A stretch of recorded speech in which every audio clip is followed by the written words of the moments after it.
ቬኔሲያ ደራሲ ዳንኤል ክብረት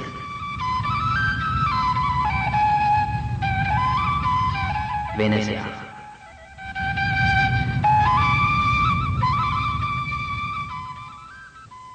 ቤታቸው ውስጥ በጸሎት ላይ ያሉ ነበር የፊት በራቸው በኃይልና በችኮላ ተንኳኳው ለጥቂት ጊዜ ዝም ብለው አዳመጡ ገጭ ገጭ ገጭ በፍጥነት እኒያ የሮማ ወታደሮች ናቸው ብለው ነበር የገመቱት ሕዝበ ሮማ የቆስጠንጢኖስን መንግስት በመደገፍ ክርስቲያኖች በምዕራባዊ ሮማ ገዢዎች መሳደድ ጀምረዋል ካታኮምቦች ከምድር በሚሸሹ ክርስቲያኖች እየተጥለቀለቁ ነው ገጭ ገጭ ገጭ አባ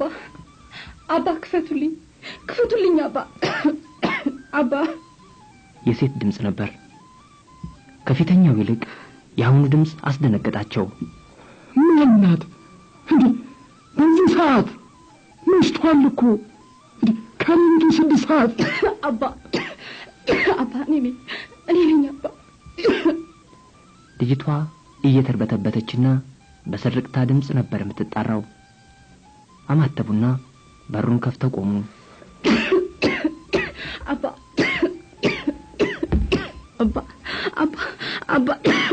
አባ ማንሽ አሉ ቀስ ብለው የሮማ ጨረቃ አካባቢውን ጤፍ በሚያስለቅም ብርሃኗ አድምቀዋለች ቀስ በቀስ ቤቱንም በብርሃኗ ሞላቸው አባ ነኝ ቬኔሲያ አባም ሰላሌ ቅድስት ራሳቸውን ያዙ ምን ሆንሽ ልጄ በሩን መልሰው ዘጉና እጆቻቸውን ደረታቸው ላይ ለጠፉባቸው አመለጥኳቸው አባቴ ጫን ተተነፍሳለች አባም እንዴ እነማን ልጄ አባ በመደነቅ ፊቷን ተመለከቷት ለቬነስ መስፍን ሊሸጡኝ አልጨረሰችውም እንባዋ ቀደማት እጇን ይዘው ወደ ጸሎት ቦታቸው ወሰዷት ቬኔሲያ የመክሲሚያኖስ ተወዳጅ ልጅ ብቸኛ ቀዳሚ ተከታይ የሌላት በቁንጅናዋ ተወዳዳሪ ስላልተገኘላት ነበር የዜውስ ካህን ቬኔሲያ ብለው የሰየሟት ጸጉሯ ትከሻዋ ላይ ሲያዩት የተኛ ዘንዶ ይመስላል ከሁሉም በላይ የሮማን ጀግኖች ልብ የሚፈታተነው ደግሞ እንደ አጥቢያ ኮከብ የሚያበራው አይኗ ነበር ንጉስ መክሲሚያኖስ ልጅ የሌልቶች ልዕልት ናት እያለ ለመኳንንቱ ሳይናገሩ አያድርም ከግቢ አትወጣም በትወጣም እንኳን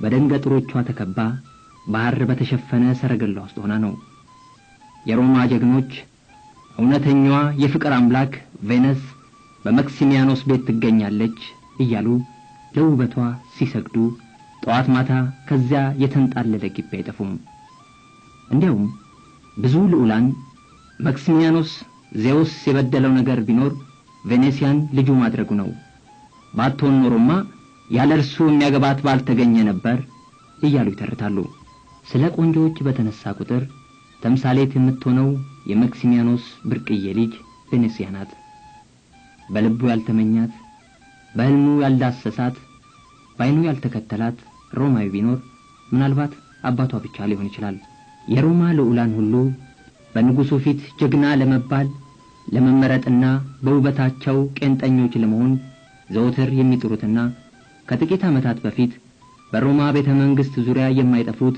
ቬኔሲያን ለማግባት ደጅ እየጠኑ ስለሆነ ነው እያለ የሮማ ህዝብ በየአደባባዩ መጠቋቆምና መሾካሾክ ከጀመረ ሰንብቷል ንጉስ መክሲሚያኖስ ልጁ ለአንድ አፍታ እንኳን ካጠገቡ እንድትለይ አይወድም ስታለቅስ ቀርቶ ሲከፋት ማየት አይሻም ሲወጣም ሆነ ሲገባ ስለ እርሷ ውበትና ህይወት ይጨነቅላታል ከእናቷ ይልቅ ስለ መብልና መጠጧ የሚያስብላት ራሱ ነው ቬኔሲያ ካለች ለሰይጣን እንኳን ግዛት ይሰጠዋል አንድ ቀን ልዕልት ቬኔሲያ በሮማ አደባባይ ሐር በተሸፈነው ሰረገላዋ ውስጥ እንደ ሰራተኛ ንብ በከበቧት ደንገጥሮቿ ታጅባ ስትጓዝ ገንዲላ የሮማ ወታደሮች አንዱን አዛውንት እያዳፉ ሲወስዱ ታየችና ሰረገላዋን አስቆመች።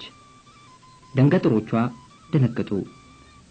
ልዕልታቸውም እንባ ያዘሉ አይኖቿን ስትጠርጋዩት ወዲያው በእግሯ ስር ተንበርክከው ምልጃ እንደሚጠይቅ ጸሎተኛ አንጋጠው እያዩት ምን ሆኑ እቴ? የደንገጥሮቹ እመቤት ጠየቁ። እነዚያን ወታደሮች ጥሪያቸው።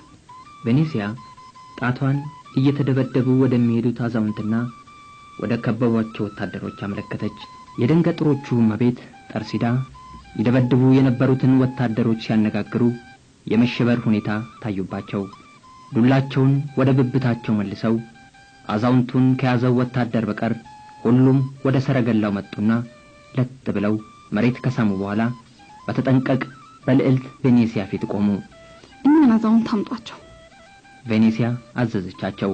ክርስቲያን ናቸው። መቶ አለቃው መለሰ። ክርስቲያን ምንድነው? ወደ እመቤት ጠርሲዳ ዞር ብላ ጠየቀቻቸው። ኢየሱስ ክርስቶስ የተባለ አምላክ የሚያመልኩ ናቸው እቴ። ለምን ትደበድቧቸዋላችሁ ታዲያ? ሲሳብ ካግኝተነው ነው። መቶ አለቃው ተናገረ። እስቲ አቅርቧቸው። አዛውንቱን የያዘው ወታደር መሬት ለመሬት እየጎተተ ይዟቸው መጣ። ልዕልት ቬኔሲያ ፊት ሲደርስ ፈታቸው። አዛውንቱ ተነስተው ቆሙ። ይንቀጠቀጣሉ። ፊታቸው በደም ተሸፍኗል። ቀኝ እጃቸው ተሰብሯል። ቬኔሲያ አንጀቷ ተንሰፈሰፈ።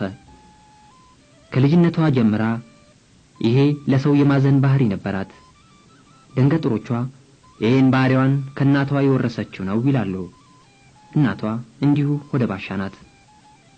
ወታደሮቹ የልዕልቷን ፊት ሲመለከቱ ፍርሃት ወረራቸው። ማክሲሚያኖስ ልጁ ይሄን ያለችውን ከመቀበል አይመለስም። አባት ምን አድርገው ነው? ቬኔሲያ ጠየቀቻቸው። ለእኔ የሞተልኝና ከሲኦል ባርነት ነፃ ያወጣኝን ጌታዬ በማመኔ ነው እቴ። እኒያ ሰውዬ የሚናገሩት በሙሉ አልገባሽ አላት። ሲኦል ጌታ ምንድን ናቸው? ማን ይባላሉ? አባ ሄርማን። ልቀቋቸው ይሄዱ። አስጠራውታለሁ። የት ነው የሚኖሩት? አባ ሄርማን አድራሻቸውን ከተናገሩ በኋላ የተሰበረ እጃቸውን ደግፈው በደም የተሸፈነ ፊታቸውን እየጠረጉ ወደ መንደሮች መሃል ገቡ። ከዓይኗ እስኪሰወሩ ድረስ ተከተለቻቸው። ከዚያች ሰዓት ጀምሮ የኒያ ጉስቋላ አባት መልክ ተቀርጾባት ቀረ። ባሰበቻቸው ቁጥር እንባዋ ይመጣል። የተሰበረ እጃቸው፣ ደም የከበበው ፊታቸው ድቅን ይልባታል። በዚያ አሳዛኝ ፊታቸው መሃል ግን ደስተኝነታቸውን የሚያሳይ ፈገግታ ይነበብ ነበር። እመቤት ጠርሲዳ የቬኔሲያን የዚያን ቀን ገጠመኝ ካስተዋሉ በኋላ ስለ ክርስቶስ ለመንገር በሩ ተከፈተላቸው። እርሳቸው ለእልፍኙ የሚሆን ዕቃ የሚገዙ በመሆናቸው የንግድ ከተሞችን ሁሉ በየጊዜው ያዳረሱ ነበር። በዚህ ወቅትም በእነዚያ የክርስቲያኖች ጽናትና ሕይወት እንደተደነቁ ይኖሩ ነበር። በመጨረሻ ታዲያ በአንድ የመኳንንት የገበያ አዳራሽ ውስጥ ከአብሮ አደግ ጓደኛቸው ጋር ባለፈው ዓመት ተገናኙ። ጓደኛቸው ክርስቲያን ነበረችና በሚያስደስትና በሚያጓጓ ሁኔታ ስለ አዲሱ ኑሯ አጫወተቻቸው። በክርስቲያኖች ሕይወት የሚገኘውን ፍቅር፣ አንድነትና መተሳሰብ፣ ጽናትና ቆራጥነት እንዲገረሙበትና እንዲሳቡበት አደረገቻቸው። በተለይም ደግሞ ጌታችን መድኃኒታችን ኢየሱስ ክርስቶስ ለሰው ልጅ ፍቅር ሲል ስለደረሰበት መከራ ከተረከችላቸው በኋላ የሰማዕታትን ዜና አበሰረቻቸው። እመቤት ጠርሲዳ በንጉሥ ማክሲሚያኖስ ግቢ ያለውን የራሳቸውን ሕይወትና በካታኮምብ ውስጥ ከምድር በታች የሚገኘውን የክርስቲያኖች ኑሮ አነጻጸሩት። መሽቆጥቆጥ፣ መደንገጥ፣ ለታይታ ብቻ መስራት፣ አንዱ አንዱን ባይነቁረኛ መከታተል፣ መተማማት፣ ገላን በድብቅ ለመኳንንት መሸጥ የሚያስጠላና የውርደት ኑሮ በዚያ የተንጣለለ ግቢ እየኖሩ መሆኑን ተረዱት። ከዚህም በላይ ደግሞ ስለ ወዲያኛው ዓለም ባሰቡ ቁጥር ተስፋቸው እየመነመነባቸው መጣ። በዚች ምድር የቀመሷት ስቃይ ወዲያኛውም እንዳይከተላቸው ያስባሉ። ስለዚህ እመቤት ጠርሲዳ ወደ ገበያ በሄዱ ቁጥር ዘመድ ጥየቃ ብለው እያመካኙ ወደ ክርስቲያኖች ቤት በድብቅ መገስገሳቸውን ካምና ጀምረው ተያይዘውታል። ያ በትረካ ብቻ የሰሙት ሕይወት እርሳቸውም ተካፈሉበት። ያጽናኗቸዋል፣ ይጸልዩላቸዋል።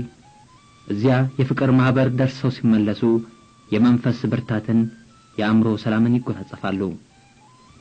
እመቤት ጠርሲዳ ልዕልት ቬኔሲያን በዚያ ገጠመኛዋ ተንተርሰው ስለ ክርስቲያኖች ሕይወት በሚተርኩበት ጊዜ ስቃያቸው፣ ረሃባቸው፣ ግን ደግሞ ጽናታቸው፣ ፍቅራቸው ያንዱ ሞት አንዱ ሊሞት የሚያደርገውን እሽቅድምድም ስትሰማ ያ ላይኗ ቅርብ የሆነ እንባዋ ይቀድማት ነበር።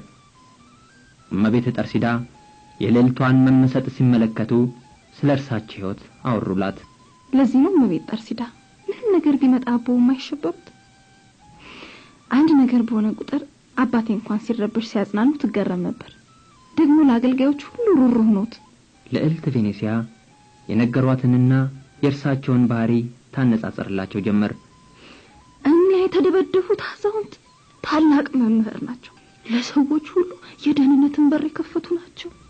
እመቤት ጠርሲዳ ያንን ገጠመኝ ሲያውጉ ልዕልት የተሰበረው እጃቸውና በደም የተሸፈነ ፊታቸው ታወሳት።